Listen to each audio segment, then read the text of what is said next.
Le CFP nous avoir associés. Pour ceux qui ne connaissent pas, FRAP, c'est le réseau français de recherche contre le cancer du pancréas, qui est un réseau d'équipes, d'une quinzaine d'équipes INSERM. On n'a pas d'équipe CNRS, mais ce n'était pas notre faute. Hein. Qui est donc labellisé par l'INCa, et donc il y a des financements, et je pense qu'on fera beaucoup de choses avec le CFP, notamment sur la pédagogie et l'interaction avec les patients. Et donc aujourd'hui, on vous propose une table ronde centrée un peu sur l'hétérogénéité. On va vous parler un peu de l'hétérogénéité, Corinne, du micro-environnement, Marc de l'hétérogénéité de réponse au traitement, et puis Cindy vous parlera de l'hétérogénéité dans le temps et comment vous verrez qu'il y a un intérêt à ce qu'on sache ce qu'on traite.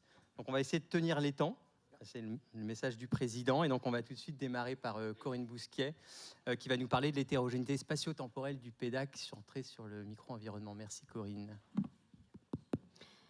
Merci pour l'introduction. Je vais essayer de rentrer dans les temps en 10 minutes, ça va pas être facile de parler de l'hétérogénéité du stroma en 10 minutes. Donc, alors attends, comment j'avance là ? Ah, merci. Il me manquait le... Donc, d'abord pour introduire un petit peu ce que c'est que ce stroma, que ce soit dans le cancer du pancréas ou dans la pancréatite chronique, on a en fait une déposition importante de matrices extracellulaires, on peut le voir sur cette coloration d'une tumeur pancréatique en rose.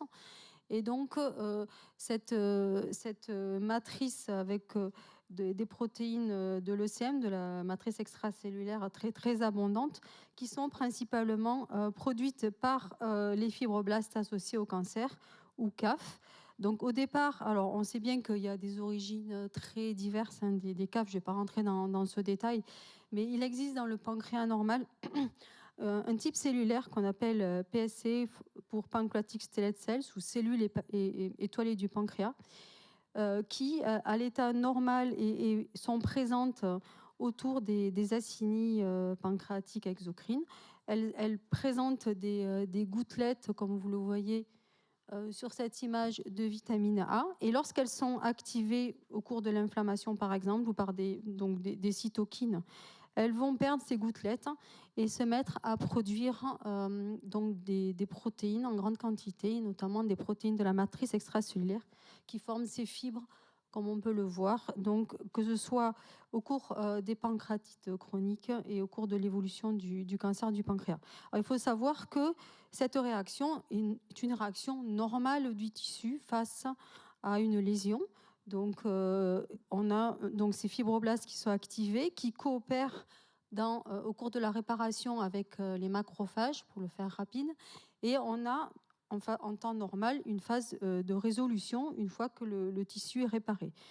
Contrairement à cette phase de résolution, lorsque ce phénomène inflammatoire se poursuit, donc au cours d'une inflammation chronique, dans le tissu vieillissant, on sait qu'il y a beaucoup de sénescence, etc., donc des cytokines produites qui vont activer constamment ces fibroblastes, mais également au cours de l'évolution du cancer, on a une activation constante de ces fibroblastes, et donc cette réaction ne se résout pas, et donc on a une production exacerbée de protéines de la matrice extracellulaire. Et par exemple dans l'équipe, Christine Jean dans l'équipe travaille aussi sur le rôle compressif induit par la prolifération des cellules tumorales, qui aussi participe à l'activation de ces fibroblastes et donc à l'accélération du cancer. Donc ces fibroblastes, dans le cancer qu'on appelle les CAF, pour cancer associatif fibroblast, donc produisent ces protéines matricielles, également des facteurs solubles. Donc ça va entraîner, comme je le disais, une pression très importante dans la tumeur, qui va entraîner une compression sur les vaisseaux avec une hypoperfusion, qui dit donc hypoxie, et donc modification du métabolisme de l'ensemble des cellules présentes dans la tumeur, et également un impact donc pro-prolifératif sur les cellules tumorales, et également un impact sur les cellules immunitaires, je ne vais pas rentrer dans les détails, mais qui va conduire à une diminution de l'effet antitumoral donc du système immunitaire. Alors, on peut dire, puisque tous ces fibroblastes, tous ces CAF participent plutôt à la progression tumorale, est-ce qu'on ne peut pas les cibler justement, cibler ce stroma et accompagner des thérapies anti-stroma aux chimiothérapies. Donc, il y a beaucoup d'essais en cours, hein, mais par exemple, on a été très déçus par un essai de normalisation du stroma avec des enzymes, des hyaluronidases, qui était allé jusqu'en phase 3. Donc, l'idée étant de dégrader l'acide hyaluronique qui est produit en abondance dans ce stroma. Donc, l'essai de phase 3 a été négatif. Alors, on sait depuis quelques années au niveau biologique que cibler de manière non spécifique, que ce soit la matrice ou les CAF, peut être délétère. Certainement parce que, en fait, il y a de nombreuses populations de CAF qui pourraient avoir des effets biologiques différents, pro-tumoraux, mais peut-être antitumoraux. Je vous ai expliqué que ces fibroblastes, lorsqu'ils sont activés, ils participent normalement à une régénération de l'épithélium, donc un processus d'homéostasie. Donc certainement que dans des phases précoces, ces fibroblastes ont un rôle actif, enfin un rôle à jouer dans la protection du tissu et peut-être un effet antitumoral. Et c'était une revue très récente de la littérature rédigée par plusieurs groupes phares aux États-Unis dans le domaine, décrivait est-ce qu'il ne faut pas connaître quels sont ces fibroblastes des phases précoces de la progression tumorale pour essayer de comprendre leur biologie et de ne pas cibler ces populations-là qui sont bénéfiques. Donc, c'est une des questions qu'on s'est posée dans l'équipe. Je vais aller assez rapidement sur ces résultats-là. On s'est dit, puisque cette phase précoce d'activation des fibroblastes correspond à une phase de production exacerbée de protéines, que ce soit des protéines de la matrice extracellulaire ou des cytokines, des chimiokines, on s'est dit, est-ce qu'on ne pourrait pas identifier ces fibroblastes, ces early fibroblastes, en étudiant l'expression de chaperones du réticulum endoplasmique qui participe à l'augmentation de synthèse protéique. Et donc, on s'est intéressé, pour aller assez rapidement, au rôle d'une protéine qui s'appelle FKBP7, qui est une chaperonne du réticulum endoplasmique, et pour laquelle on a pu montrer que son expression dans les cancers était plutôt corrélée à un meilleur pronostic. Et en fait, ce qui était très intéressant, c'était de voir que cette protéine était exprimée déjà dans les... Alors, elle n'est pas exprimée dans les fibroblastes normaux du pancréas, donc sans lésion. Par contre, elle est déjà exprimée dans les lésions prénéoplasiques de type métaplasie acino-canalaire, à distance des lésions cancéreuses, alors que, par exemple, le marqueur phare des CAF, le alpha-SMA, n'était pas encore exprimé à ce stade de la progression de la maladie. Et en fait, on a pu montrer in vitro, grâce à des lignées qu'on développe de CAF in vitro, en surexprimant FKBP7 ou en supprimant son expression, qu'elle est capable en fait de réguler la maturation de protéines de la matrice extracellulaire au niveau du réticulum endoplasmique en favorisant la production du collagène de type 4, qui est une matrice présente normalement dans les lames basales, donc dans le tissu normal, alors qu'elle est capable de réguler négativement la maturation du collagène de type 1 qui est fibrillaire et qui participe à la progression tumorale. Et on a pu voir qu'en co-greffant chez la souris des cellules tumorales avec des fibroblastes qui expriment FKBP7 versus en rouge et vert d'autres qui ne l'expriment pas, que lorsqu'on exprime FKBP7 dans les CAF, on a une coque fibreuse formée de fibronectine et de collagène 4 qui est produite, qui va permettre de contenir la progression tumorale.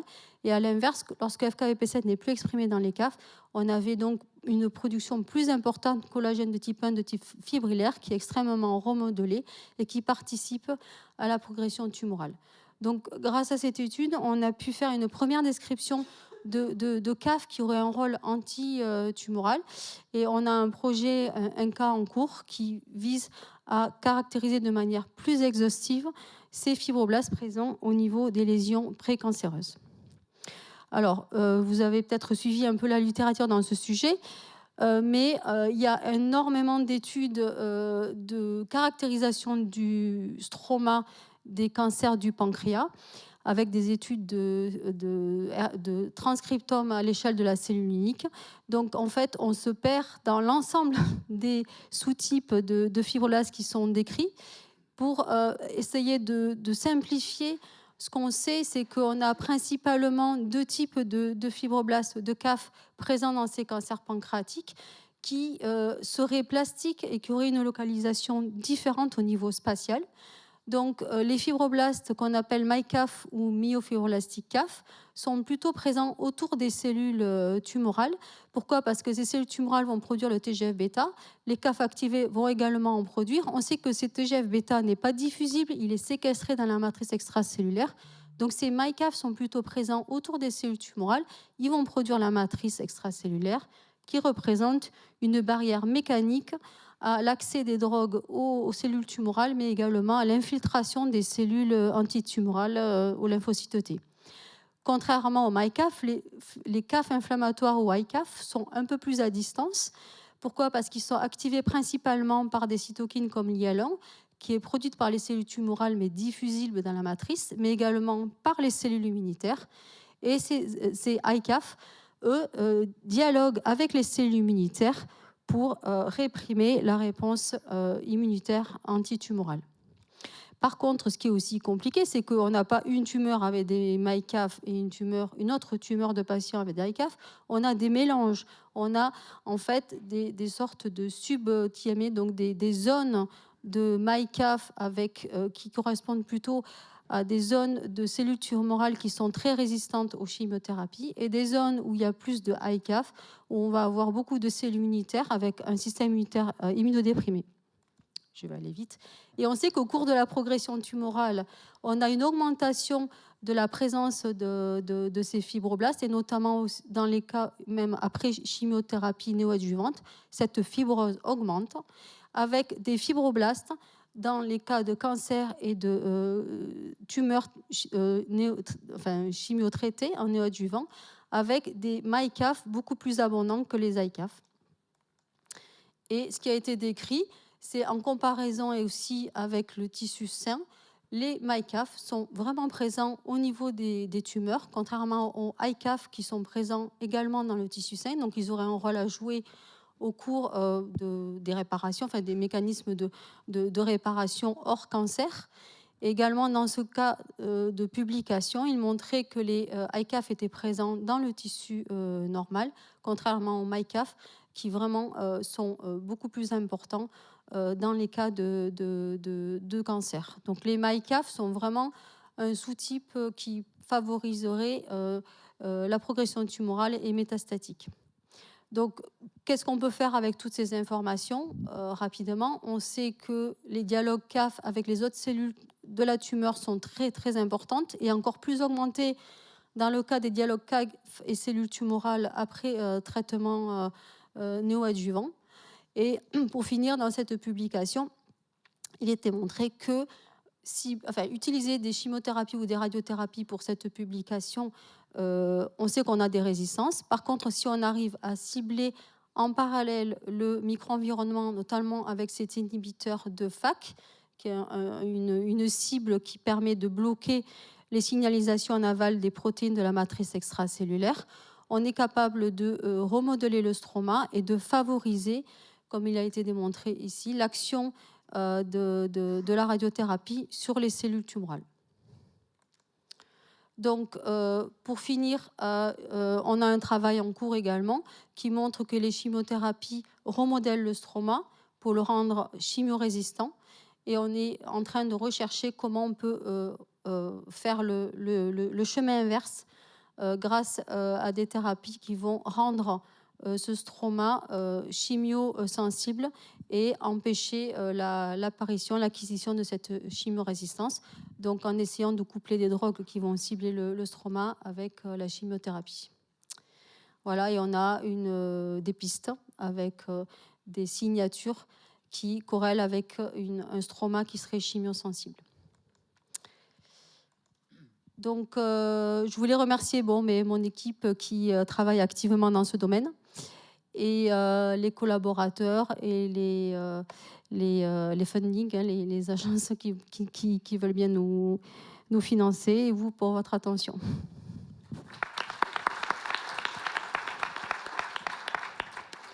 Merci Corinne. On va garder les questions pour la fin. On va accueillir Marc qui a traversé l'Atlantique pour nous parler plutôt de la partie épithéliale de la tumeur.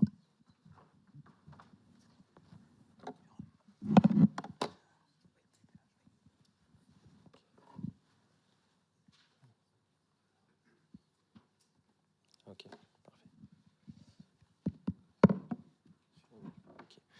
parfait. Bonjour à tous. Donc moi, en effet, je vais vous parler de la partie tumorale de l'hétérogénéité dans le cancer du pancréas. Et donc cette première diapositive pour vous montrer qu'en fin de compte, il y a un rationnel à parler de l'hétérogénéité des cellules cancéreuses dans le cancer du pancréas, parce qu'il y a une évolution des populations cellulaires au cours du traitement. Et ce qui est intéressant, c'est de savoir pourquoi ces populations cellulaires changent et comment elles sont à résistance. Donc il y a un vrai rationnel, et vous verrez que dans le cancer du pancréas, il y a une forte hétérogénéité intratumorale. Donc il y a d'abord une hétérogénéité qui est histologique. Donc si on regarde les lames histologiques de cancer du pancréas, on peut parler de glandes tumorales qui sont moyennement différenciées, en A et B par exemple. Je ne sais pas s'il y a le laser. Voilà, ici, on peut voir des glandes qui sont peu différenciées ici. On peut voir des zones qui sont mixtes, moyennement différenciées, peu différenciées, des variantes histologiques à cellules claires, cribiformes, etc. Mais ça ne va pas expliquer totalement l'hétérogénéité phénotypique du cancer du pancréas. Et donc, si on regarde à l'échelle des mutations, donc il y a aussi une série de mutations qui interviennent de manière fréquente dans le cancer du pancréas, mais stratifier les patients selon ces mutations, ça ne va pas vraiment expliquer leur phénotype de manière très très claire. On peut arriver à différencier des patients qui ont un cancer du pancréas plutôt stable, instable, mais ça va être totalement insuffisant pour prédire le phénotype. Par contre, si on s'intéresse à l'ARN, ça devient plus intéressant. Et donc, il y a cette première étude publiée en 2011 par Collison qui montrait qu'en fait, il y a vraiment deux phénotypes, le phénotype classique et le phénotype quasi-mésenchymal qui est devenu aussi basal dans les autres publications. Donc, classique, c'est plutôt de la différenciation épithéliale, bon pronostic, et le basal, c'est de la transition épithélio-mésenchymateuse et mauvais pronostic. Le sous-type exocrine-like, c'était en fin de compte la contamination de cellules normales. Et donc, beaucoup de publications ont retrouvé à peu près ces mêmes sous-types, donc c'est ceux qu'on retrouve ici. Et donc Rémy, dans cette publication, avait montré qu'en fin de compte, ce n'est pas des entités fixes, mais il y a vraiment un continuum entre ces deux entités, donc des tumeurs qui sont très basales, des tumeurs qui sont très classiques, et entre les deux, il y a tout un spectre de continuum entre les deux. Et donc si on regarde, en fin de compte, là c'est sur un plus grand nombre de tumeurs, il y a vraiment un sous-type qui est intermédiaire, que là ils avaient appelé hybride, où là les auteurs n'arrivaient pas vraiment à classer les patients dans classique ou basal, donc là c'est du bulk, hein. Et ce sous-type-là, il est intéressant parce que potentiellement, c'est un état de transition entre le classique et le basal. Et donc, si on regarde cette étude qui est faite à l'échelle protéique, donc il y avait des marqueurs de classique et de basal, on voit qu'il y a des cellules qui co-expriment les deux marqueurs. Donc, en fin de compte, il y a des cellules qui vont être double positives, classique et basal, et d'autres qui vont être non polarisées, qui vont être double négatives. Et ça a été retrouvé également dans d'autres études, notamment drivées par Jérôme et Rémy. Quand on regarde les tuiles tumorales, il y a des tuiles qui vont être fortement basales, des tuiles fortement classiques, et puis des tuiles qui vont être double négatives et double positives. Donc ça, c'était la plasticité un peu spatiale. Maintenant, si on parle de temporel, si on regarde, en fait, il y a des niveaux de preuve pour penser ça, notamment si on regarde les métastases. Donc dans les métastases, on retrouve beaucoup plus de basal par rapport aux tumeurs primitives. Donc dans plusieurs études, là je vous en ai montré deux, mais globalement, ça sous-entend qu'il y a probablement un changement du phénotype tumoral au cours du temps. Et puis là, du coup, je rejoins vraiment ce que disait Corinne, c'est que si on a une vision simpliste, centrée que sur les cellules tumorales ou par exemple que sur les CAF, on risque de passer à côté d'une information importante. Et donc cette étude, en l'occurrence aussi drivée par Rémy, montrer que quand on prend en compte la composante immunitaire ou la composante des CAF ou stromale de manière générale, on arrive à décomposer avec différents sous-types. Et donc probablement quand il y a une information détaillée des cellules tumorales et du stroma, on arrive à une classification un peu plus précise. Je voulais vous parler de ce dernier sous-type qui a été décrit il y a quelques années, le neural-like progenitor, qui a été montré comme associé à de la maladie résiduelle après traitement néoadjuvant, mauvais pronostic, infiltrant en CD8, et à une invasion périneurale. Et en fait, ce qui sous-entendait dans cette publication, c'est qu'il y avait une communication entre un environnement nerveux et les cellules du pancréas. Et donc, ça sous-tend que le stroma est important. Et en effet, là cette année, ils ont la même équipe a placé dans BioArchive cette publication qui dit que les cellules tumorales en présence de nerfs ont tendance à changer et à être plus invasives dans le nerf via la voie PDGF. Et donc, il y a une vraie influence entre le stroma et les cellules tumorales, et je trouve que c'était un bon exemple pour vous l'illustrer. Et donc, en fin de compte, si on réfléchit en termes d'interaction entre les cellules tumorales et les cellules stromales, on ne peut pas vraiment scinder les deux, il faut vraiment réfléchir tout combiné. Probablement que le phénotype des cellules tumorales est influencé par les cellules stromales, et ce n'est pas forcément la génétique qui est importante, mais peut-être plus l'épigénétique dans la modification du phénotype. Et donc avant, on avait un modèle un peu plus simpliste qui était darwinien, qui disait qu'en fin de compte, il y a des cellules tumorales avec des mutations, et quand on les traite, toutes les cellules vont mourir, sauf celle-ci, et puis après, ça va proliférer. Et en fin de compte, probablement qu'on se rapproche de ce modèle-là, où il y a vraiment une plasticité phénotypique, et qu'elles vont s'adapter à l'environnement ou au traitement, et puis ensuite, potentiellement, surviennent des mutations, mais il y a vraiment une notion d'interaction avec l'environnement qui est autour.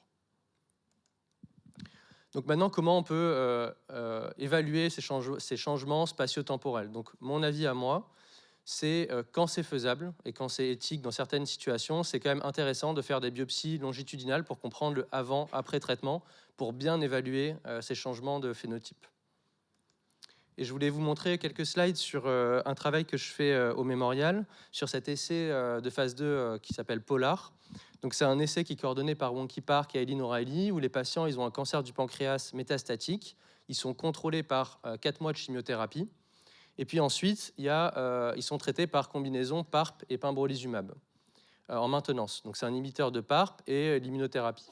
Et en fait, il y avait 3 groupes dans cet essai. Donc un groupe corps HRD avec des mutations germinales BRCA1, 2, PALB2.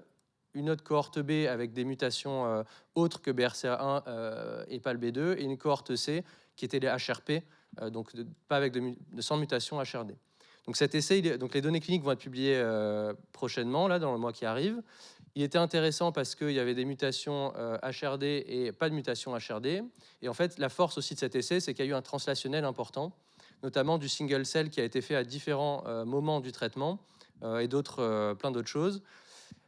Et en fait, quand on prend en compte tout le single cell qui a été fait dans les 67 échantillons, ça fait un très large dataset où on peut poser plein de questions d'intérêt sur l'évolution des cellules. Et donc là, ça sera présenté la semaine prochaine à l'ACR Pancréas, mais je voulais juste vous montrer une slide sur ce qu'on peut trouver avec ce type de biopsie longitudinale. Donc typiquement, on a un profil de patient qui a un cancer du pancréas plutôt basal-like avec une uprégulation de Caras, une matrice qui est très dense et qui empêche les T-cells de s'infiltrer. Et ceux-là, ils vont progresser extrêmement vite, c'est de la résistance primaire. Et à résistance primaire à la biopsie à progression, en fin de compte, il y a vraiment une exhaustion immunitaire, et probablement qu'il y a un sous-type de CAF qui s'appelle adipose-like, qui apparaît et qui a été montré dans des modèles précliniques comme être associé à la résistance à l'immunothérapie, dans d'autres études. Et puis il y a un deuxième profil, plutôt neural-like, avec des cellules cancéreuses HRD, avec une matrice qui est beaucoup plus lâche et des cellules immunitaires qui sont infiltrées mais fatiguées. Et donc, quand on met en place le traitement, ces patients-là vont répondre extrêmement bien. Il va y avoir une activation des lymphocytes et une transition du neural-like vers du classique. Et puis, à progression, en fin de compte, là, on retrouve le basal avec le Caras qui uprégule et une refatigue des lymphocytés avec probablement une médiation par les antigènes presenting. Donc, c'est juste pour vous montrer qu'en fait, quand on a des biopsies longitudinales, on peut faire pas mal de choses pour essayer de comprendre qu'est-ce qui se passe. Ici, c'est clairement une niche de patients, c'est des HRD, il y a un peu d'HRP, mais c'est surtout des HRD, mais c'est pour vous montrer un modèle. Et donc c'est intéressant parce que potentiellement, on se dit que ces patients-là, ils vont bénéficier de la combinaison, et que le moment de mettre des Caras, parce qu'on a une vague d'inhibiteurs de Caras qui va arriver dans le pancréas, potentiellement, chez eux, il faudra le mettre plutôt à progression, alors qu'eux, ils n'en bénéficient pas. Potentiellement, la combinaison chimio plus Caras pourrait être intéressante. Donc ça, c'est les messages à ramener à la maison, français. Donc en fait, il y a 2 sous-types principaux. Il y a le basal-like et le classique. Donc il n'y a pas d'entité fixe, c'est bien une dynamique entre ces 2 états-là. Et donc il y a une vraie plasticité phénotypique, et probablement que l'environnement joue un rôle important. Et du coup, c'est l'épigénétique qui rentre en compte. On a très peu de données aujourd'hui sur l'épigénétique, et je pense que c'est une voie qui serait intéressante à creuser. Et donc il y a également des interactions avec les cellules stromales qui sont, comme le disait Corinne, à déterminer plus précisément.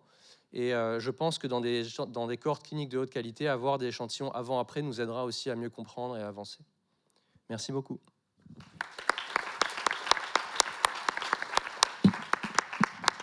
Merci Marc. Donc, dernière présentation de cette section avant de passer à la discussion générale, professeur Cindy Neusillet.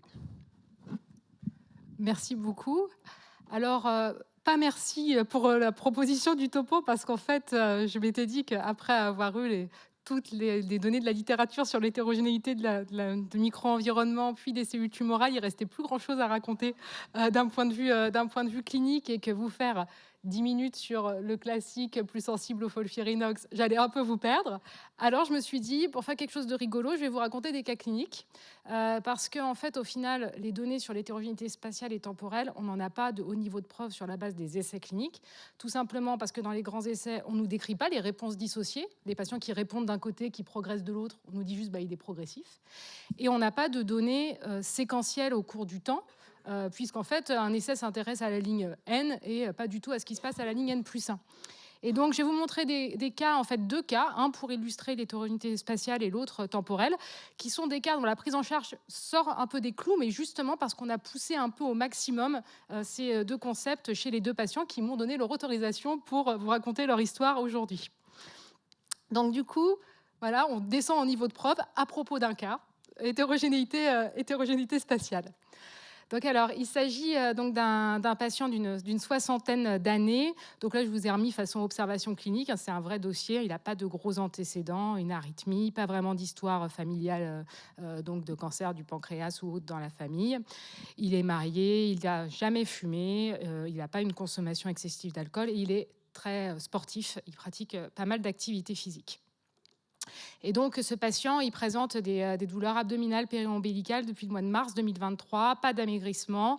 Il a un premier bilan d'imagerie en ville, comme dans la vraie vie, souvent incomplet. Il n'y a pas de scanner thoracique. Donc, il a un abdominopelvien qui montre la lésion donc, au niveau de l'isthme pancréatique, avec une dilatation du canal pancréatique principal.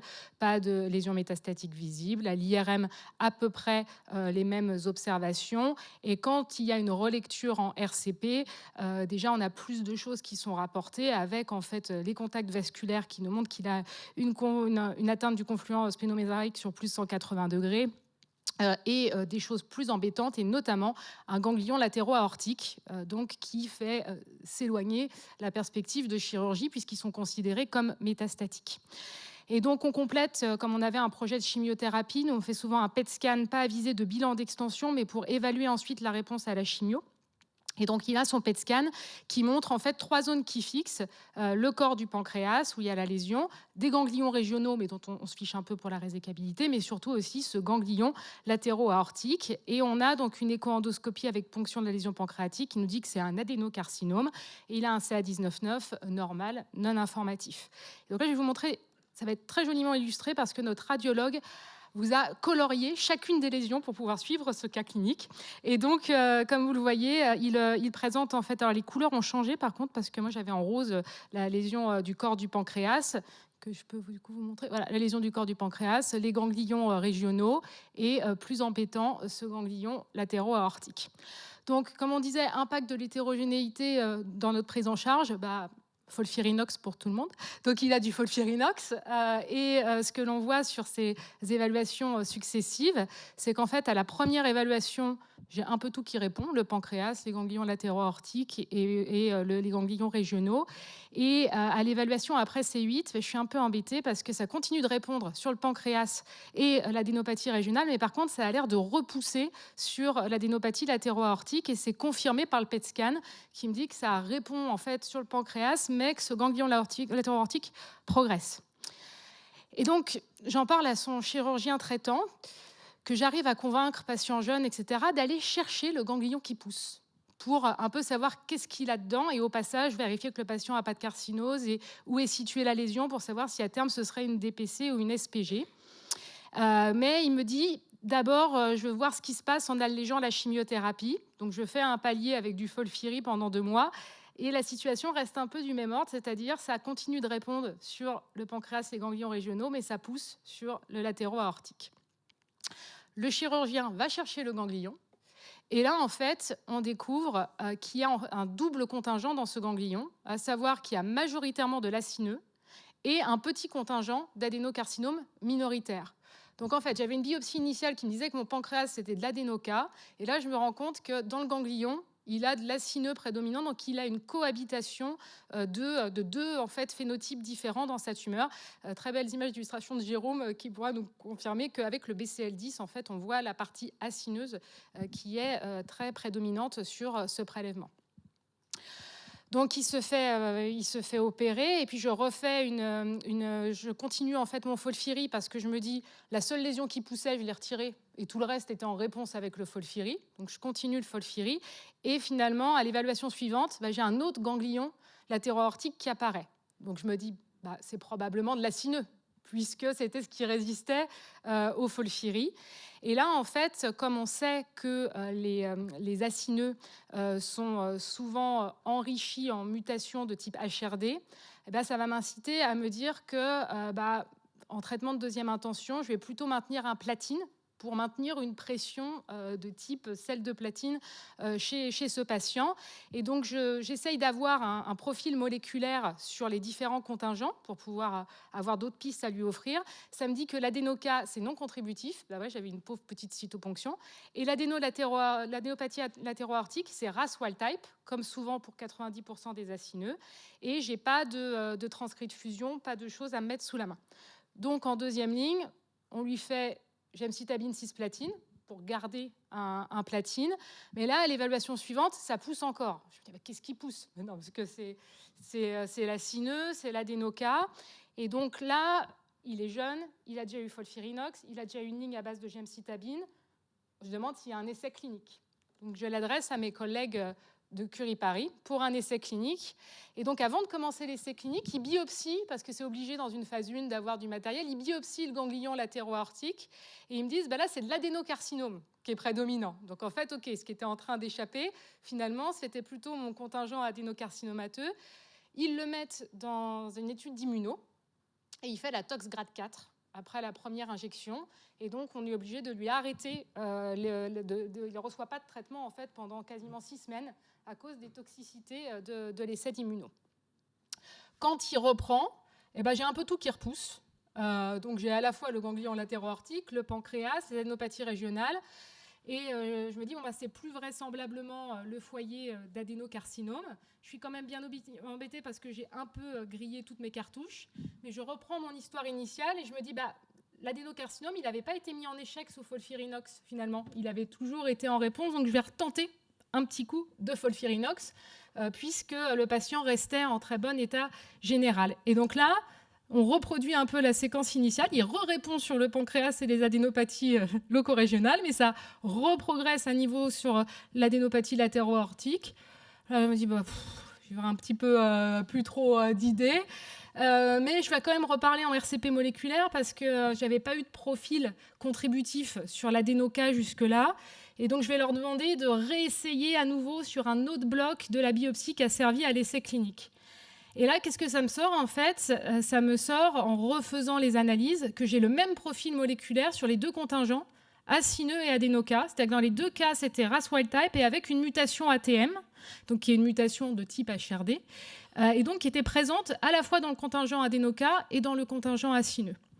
Et là, en fait, ce qui est très joli dans ce cas, c'est qu'il y avait un essai ouvert, qu'il est toujours, avec un inhibiteur d'ATR, donc finalement qui cible la voie ATM, dans lequel, en fait, le patient a été inclus. Et actuellement, il est toujours dans l'essai et il répond sur toutes les lésions, puisqu'en fait, finalement, on a trouvé le plus petit dénominateur commun entre les différents contingents. Donc voilà. Donc ça, c'était un petit peu une histoire un peu de chasse, mais qui illustre bien finalement quelque chose qui, si on n'avait pas eu des radiologues aussi minutieux pour nous décrire, si on s'était contenté de regarder la conclusion du scanner qui disait progression réciste, on aurait raté des opportunités finalement pour ce patient.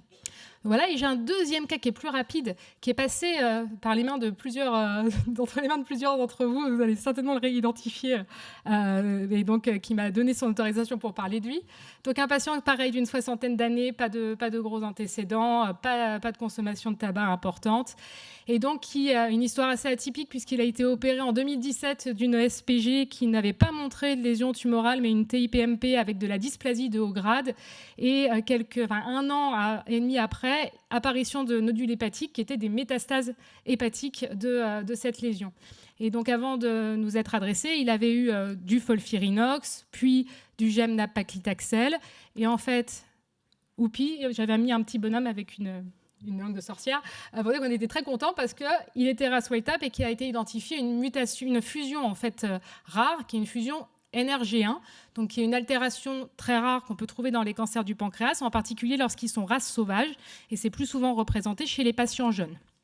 Et donc le patient nous était adressé avec, en fait, sur l'imagerie initiale, que des lésions hépatiques. Ça va être important pour la suite de l'histoire, avec donc 4 lésions dans le foie. Donc il est mis dans un essai qui cible la fusion NRG1, donc avec le zénocutuzumab. Donc, il y a un essai qui a été publié par la suite dans le New England. Donc, en fait, le principe, je l'ai mis sur la diapo suivante, c'est que le NRG1, lorsqu'il est dans une fusion, c'est un ligand de HER3. Et le principe du zénocutuzumab, c'est qu'il va aller s'accrocher sur HER2, qui est le partenaire de signalisation d'HER3, pour bloquer HER3. Donc, ces patients qui ont des fusions NRG1 sont sensibles au ciblage de la voie HER2, HER3. Donc, il a répondu pendant pas mal de temps avant de reprogresser. Et lorsqu'il a reprogressé, en fait, il a eu une succession de thérapies ciblées pour essayer de rattraper la résistance. Donc d'abord, pour bloquer HER2 par en haut et par en bas, on a fait du trastuzumab, tucatinib. Ça a marché, puis il a progressé. Ensuite, je me suis dit, je vais quand même réessayer de la chimio, de la bonne vieille chimio. Ça n'a pas marché du tout. Il a progressé tout de suite de façon majeure, donc il est totalement chimio-résistant. Donc, on a fait un NGS sur l'ADN tumoral circulant. À chaque progression, on lui faisait des NGS circulants. Et sur celui, donc à progression sous CAPOPS, il y avait une mutation dans ERRF1 qui est impliquée dans la voie de mTOR. Donc, il a eu trastuzumab et everolimus à ce moment-là, qui a marché, puis il a progressé. Ensuite, un des traitements classiques de ces fusions, c'est de recevoir de l'afatinib, donc qui est un bloqueur EGFR et HER2, donc en petites molécules. Ça a marché, puis il a progressé. Et donc, finalement, il avait une maladie qui restait toujours confinée dans le foie. Plusieurs mois auparavant, j'avais discuté d'une RF lorsqu'il avait juste 3 pauvres petites lésions. On m'avait dit non, c'est un pancréas métastatique, on ne va pas faire de la RF sur un pancréas métastatique. Donc, il n'avait pas eu de RF.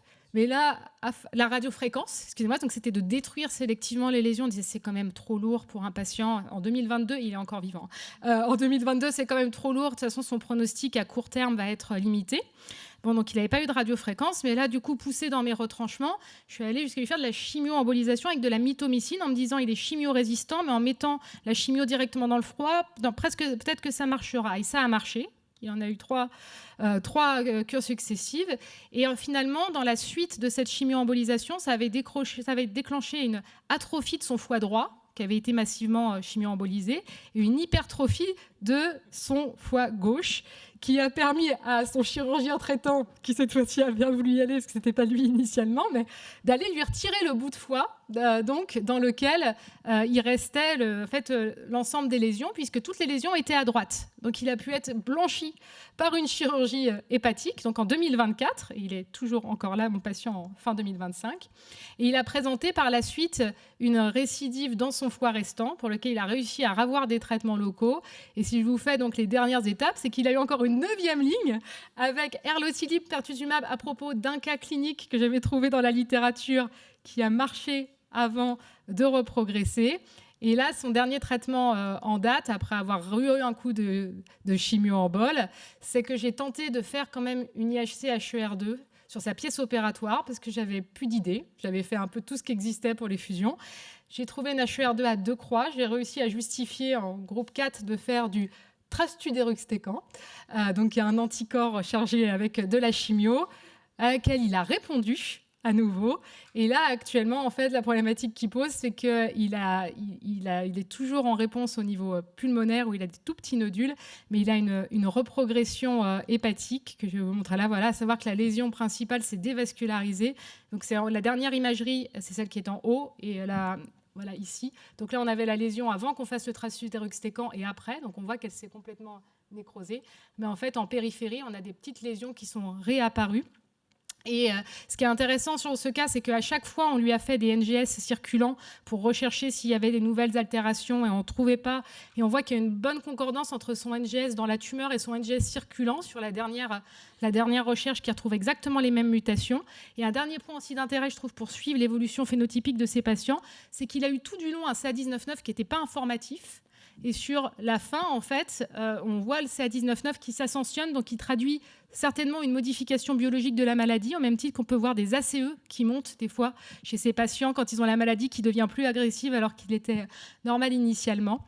Mais donc en fait, cette histoire pour vous illustrer, voilà comment est-ce qu'en fait finalement, en effet, si on se donne les moyens par des traitements un peu non conventionnels de tirer le fil, on peut emmener nos patients très loin et c'est ça qui fait, je pense, la satisfaction qu'on peut avoir à les traiter. Donc ce qu'il faut retenir, c'est que c'est quand même 2 cas assez exceptionnels qui sont tous les 2 races sauvages. Je pense que la plasticité dans les races mutées est certainement plus limitée. Ce patient, si on a pu se permettre de le traiter comme ça avec des traitements locaux, c'est parce qu'on l'a traité plutôt comme les gistes, par exemple, qui ont une anomalie driver, et c'est des clones mutants, finalement, qui apparaissent au fur et à mesure. Donc, en faisant du debulking, on peut espérer recontrôler le malade. C'est une stratégie qu'on ne met pas en œuvre dans les adénocarcinomes classiques. Et il y a d'autres données, je pense, qui vont venir dans le futur, notamment sur, on le disait, la meilleure compréhension de la sensibilité, résistance de ces patients, notamment par les essais avec les signatures. Et donc, notamment donc dans PacSign, on choisit la chimio de première ligne à partir des signatures de sensibilité à chacune des molécules du FOLFIRINOX ou du GEMNAB, et dans lesquelles les patients ont des biopsies liquides en fait séquentielles aussi, qui nous permettront de voir en fait l'évolution de la sensibilité, de la résistance aux différents traitements. Voilà, sur ce, je remercie tous les gens qui nous ont permis de traiter ces patients. Merci Cindy. Les modérateurs ont choisi de laisser continuer les orateurs à dépasser un petit peu le temps parce qu'on pense que ça a été passionnant. Les exemples, preuves de concept, que l'hétérogénéité spatio-temporelle est très importante. C'est un peu normal qu'on n'en ait que 2 cas à commenter parce que la science précède toujours les avancées cliniques. Mais dans le futur, tous les cas de cancer pancréatique devaient être pensés de cette manière avec l'hétérogénéité intratumorale et spatiale et temporelle. Je pense qu'on n'aura pas la possibilité de débattre, on le fera à la pause café. Et merci. Ça illustre quand même pas mal le fait que si on veut vraiment comprendre ce qui se passe après la première ligne, voire après la deuxième, tant qu'on n'aura pas de prélèvement, on continuera d'avoir des modèles qui sont plus ou moins... Alors oui, les souris, on peut avoir des post-première ligne, etc. Mais qu'il faut... c'est bien sûr, il n'y a aucun risque zéro, mais qu'il faut... pouvoir rebiopsier ces patients à différentes lignes. Et pour comprendre, est-ce que tu vas, j'espère, très très bien valoriser, il y a des choses où c'est un peu contre-intuitif et que s'il n'y avait pas eu ces prélèvements, jamais on aurait pu ouvrir des voies. Et vous verrez dans la publication le taux de survie à 5 ans qui est complètement incroyable chez ces patients.